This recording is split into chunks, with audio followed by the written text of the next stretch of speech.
This is one of the biggest attacks that Kashmir has seen actually after the 2019 Pulwama attack.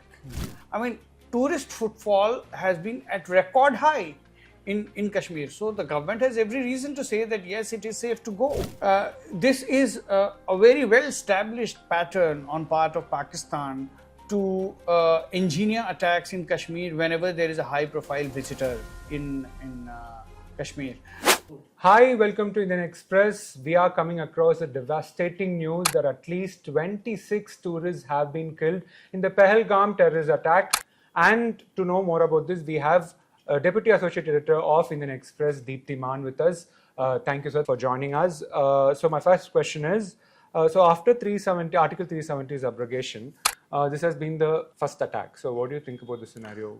No, this has not been the first attack, so to say. But this is one of the biggest attacks that Kashmir has seen actually after the 2019 Pulwama attack. And in that sense, it is a very, very big attack. Also, Pulwama attack was on security forces. So, if we look at it in terms of civilian casualties, this could be the biggest attack on civilians after 26/11 attacks, the November 26, 2008 attacks in Mumbai.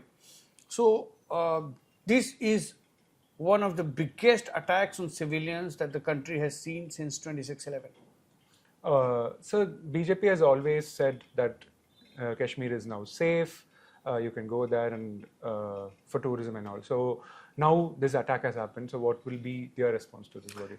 It's not the BJP. It's the government which has been saying that it is safe, and it is the job of the government to instill a sense of safety among people, to bring normalcy to a trouble-torn state or place, and if the government has been saying, it is also because post abrogation of Article 370 in Kashmir, actually militancy has gone down, and it is there to be, the data proves it.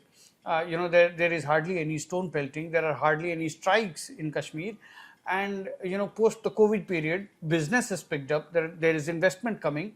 I mean, tourist footfall has been at record high in Kashmir. So the government has every reason to say that yes, it is safe to go there.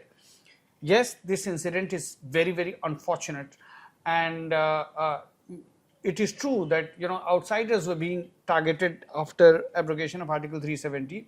There was a spate of violence in Kashmir, where workers who migrate to Kashmir to do work and then come back, those migrant workers were being targeted and being killed. But there was never any threat perceived to the tourism sector. Nobody thought that tourists would actually be targeted, and the government was because see, there has never been a history of targeting of large-scale targeting of tourists in Kashmir. So government was right in saying that it is safe to visit Kashmir. So this is by all means a deliberate provocation on part of forces that are perhaps across the border. Sir, why do you think that tourists have been targeted this time, and which terrorist organization has taken responsibility for this attack? See, it is very strange that tourists have been targeted, because if we look at the history of Kashmir, there have been, attacks on tourists have been few and far between.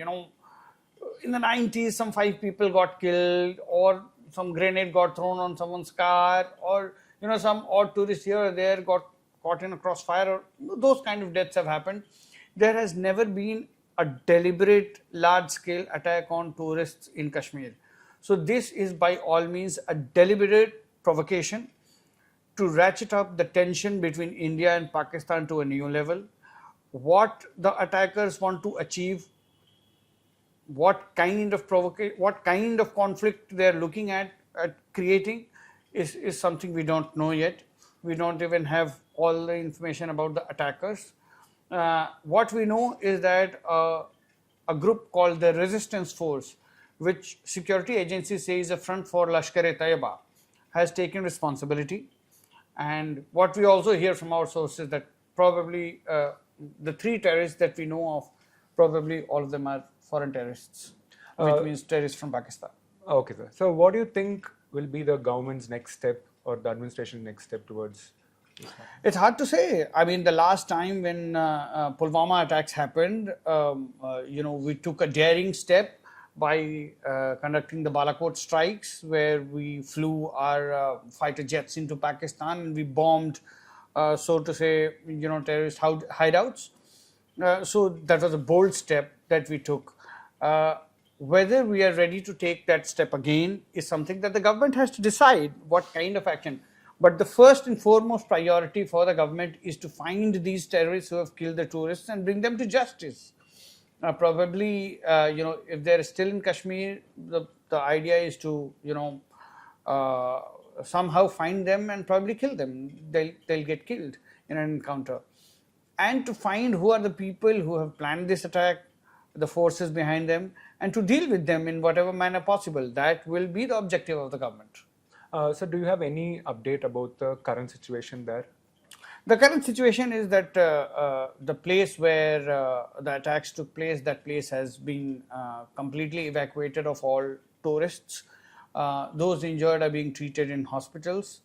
You yourself said that more than 20 have died. What we understand is that casualties are likely to increase because many patients are in critical condition. So the casualties may rise. And already security forces are conducting a combing operation in the area that the attack has taken place to find the terrorists who did it. So J.D. Vance is visiting India, and so in such a situation this has happened. Do you think there's a... This is a very well established pattern on part of Pakistan to engineer attacks in Kashmir whenever there is a high profile visitor in Kashmir, in India. And you see, earlier also when Pervez Musharraf was visiting India, there was an attack in Kashmir. Before that, when Bill Clinton was visiting, there was an attack in Kashmir. So whenever there is a high profile visitor to India, the attempt is always there to launch a spectacular attack, because Pakistan has always tried to internationalize the Kashmir issue, and what better way than to launch a spectacular attack when a foreign dignitary is visiting, because it will get the international press. This is a very well established pattern. It has happened for a long time. In the past 3 decades that militancy has been there in Kashmir, this has kept on happening. It happening at this time is extremely unfortunate, because Kashmir is into a phase of transition where democracy is slowly taking shape once again after abrogation of Article 370, and this is going to be a very, very tough time for the local government as well as for the center to deal with the situation. It only pushes the democratic process further, because center will again try to tighten its hold on the region because of security concerns, and so the loosening of democracy, the devolving of power to the local government will become more difficult. Also, it will massively impact the local economy, because in the past few years we have seen record footfall in Kashmir. More than 2 crore people visited the region last year, and this year too, the same was expected. Yeah. And local economy in a major way is impacted by tourism. A large number of people are employed in the sector, and this was only expanding. People were opening homestays, there were more hotels coming in, there were investments coming into Kashmir. This is very, very bad news for Kashmir. Very, very bad news. Sir, you know that in few months Trump is expected to visit India. Do you think this will affect his visit? I don't think that this will affect Trump's visit, in the sense that, not that Trump is going to cancel his visit because there has been a terrorist attack in Kashmir. Of course, despite these things, bilateral relationships between different countries go on. But yes, what will happen is this will come on the table.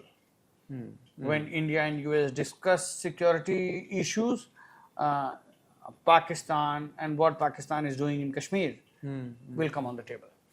So one last question. So what next? I mean, of course, it will take time for tourism to build back in Kashmir, but how do you get people's trust back? It's very difficult unless you have a prolonged period of peace. Why will anyone risk their lives? I mean, if I ask you tomorrow that okay, fine, everything is going to be fine, why don't you go and visit Pahalgam? You will not take your family.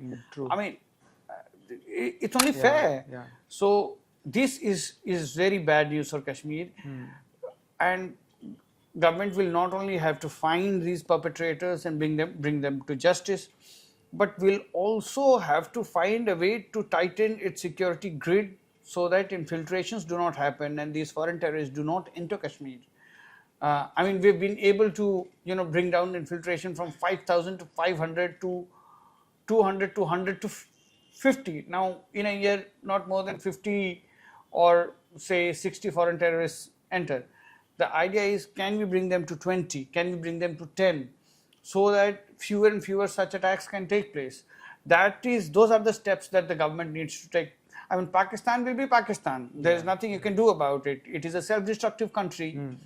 Even if it does not have enough food to eat, it will find ways to get into conflict with India. That you can't solve. Okay, what you can do is you can tighten your security grid, and you can ensure that terrorists from across the border do not enter India and disturb peace and tranquility. Once there is a prolonged period of peace, I mean, how has this tourism happened? Because there was 4 or 5 years of peace in Kashmir, and so people started visiting in record numbers.